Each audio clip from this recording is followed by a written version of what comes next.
10월 11일 수요일입니다. 굿모닝 브리핑 시작합니다. 자, 오늘은 먼저 어제 교육부가 공개한 2028학년도 대입제도 개편 시안에 대한 반응과 전망들을 모아봤습니다. 교육부는 현재 중2 학생들부터 수능을 치를 때 선택 과목을 없애서 사실상 모든 수험생이 같은 과목으로 시험을 치르도록 했죠. 내신도 현재의 9등급 체제에서 5등급으로 전환한다고 밝혔습니다. 자, 먼저 동아일보인데요.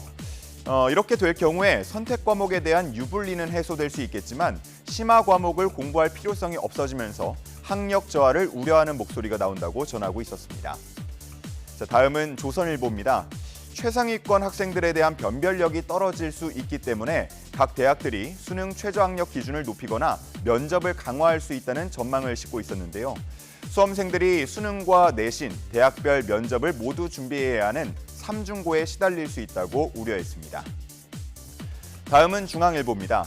문이과 구분 없이 시험을 보게 되면 외고나 국제고생들도 의대에 대한 관심이 커질 수밖에 없다면서 의대 쏠림 현상이 더 심해질 수 있다는 우려를 전하고 있었습니다.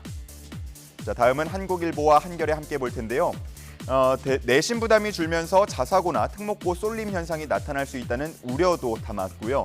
또 개인 맞춤형 교육 과정을 지향하는 고교 학점제의 취지가 퇴색할 거란 이야기 함께 실려 있었습니다. 그리고 심화 수학 과목이 도입이 된다면 오히려 사교육을 더 유발할 가능성도 있다는 반응 나오고 있습니다. 자, 이미 학원가에서는 이번 주말부터 관련 설명회와 또 중2 대상 겨울방학 특강 준비에 힘을 쏟을 분위기라고 하는데요. 서울신문에서 전하는 것처럼 잦은 변화가 수험생의 혼란을 가져오진 않을까 우려하는 시선이 이어지고 있습니다. 자, 다음은 보이스피싱 피해를 다룬 경향신문 보도록 하겠습니다. 어제 금융감독원의 발표에 따르면 올 상반기에 접수된 보이스피싱 피해 건수가 1,700여 건, 피해금은 853억 원에 달했습니다.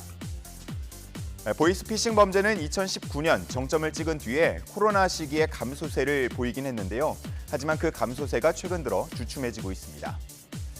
지금 왼쪽에 사진을 보시면 우편물이 하나 나와 있는데 이렇게 오프라인, 우편물을 이용한 수법들, 그리고 AI 등을 활용해서 수법이 진화하고 있다는 게 문제라고 볼 수 있겠습니다.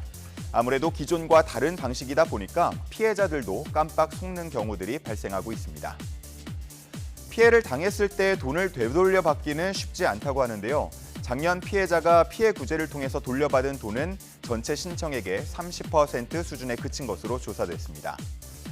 그동안은 개인정보나 비밀번호를 전달했다는 이유로 피해의 책임이 오롯이 피해자에게 집중됐는데 내년부터는 금융기관의 책임도 일부 물어서 보이스피싱 피해를 당할 경우 소송을 거치지 않고도 피해액의 최대 50%까지는 은행으로부터 배상받을 수 있도록 했습니다.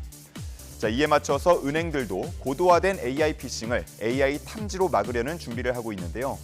최신 사고 유형을 탐지해서 막아내거나 이상 거래를 찾아내도록 하는 방식입니다. 그리고 보이스피싱을 의심하고 피해를 막는 창구 직원에게 인센티브를 제공한다는 은행들도 나타나고 있습니다. 모쪼록 보이스피싱 피해가 크게 줄어들 수 있도록 시스템도 또 우리의 주의도 더 강화되어야겠다는 생각이 들었습니다. 자, 다음은 공급망 불안 내용을 다룬 중앙일보 기사 보도록 하겠습니다. 지금 사진도 나와 있는데 아마 이 장면 기억하는 분들 많으실 겁니다. 작년 7월이었는데요. 집중호우로 침수 피해를 당한 광명역 역사 내의 모습입니다. 당시 이곳을 포함해서 고장난 에스컬레이터가 30여 개에 달한다고 하는데요. 1년이 지나도록 10기 이상은 재가동하지 못하고 있습니다. 여전히 멈춰 있는데 그 이유는 부품 수급의 어려움 때문으로 알려지고 있습니다. 중국산 제품들은 대개 국산보다 30% 이상 저렴해서 경쟁 입차를 통해서 국내에 설치된 경우가 많은데 문제는 긴급하게 유지 보수가 필요한 상황에 부품 수급이 잘 안 돼서 이번 경우처럼 제때 조치가 어렵다는 점입니다. 이에 대해서 전문가들은 일상의 삶에 필요한 산업에 대해서는 최소한의 보호 조치가 필요하고 특히 이렇게 시민들의 안전과 직결되는 공공 영역에서는 국산을 보호할 필요가 있다고 지적하고 있습니다. 자, 오늘 볼 마지막 기사는 잊을만 하면 나오는 공공기관의 방만 행위에 대한 조선일보 기사입니다. 감사원이 주요 공기업과 관계 부처에 대한 감사 결과를 담은 보고서를 어제 공개했습니다. 앞서서 단신 뉴스로도 전해드렸는데요. 이 내용들 몇 가지 더 살펴보겠습니다.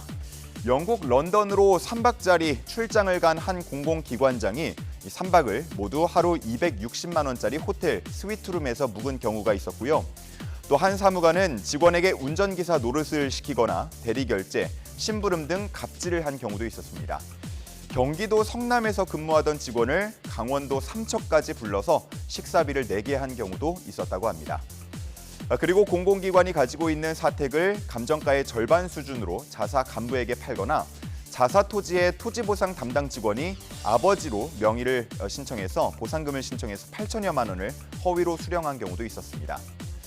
신뢰가 바탕이 되어야 할 공공기관의 불법 방만 행위들 더 이상 반복되어서는 안 되겠습니다. 10월 11일 아침 신문 살펴봤습니다. 지금까지 굿모닝 브리핑이었습니다.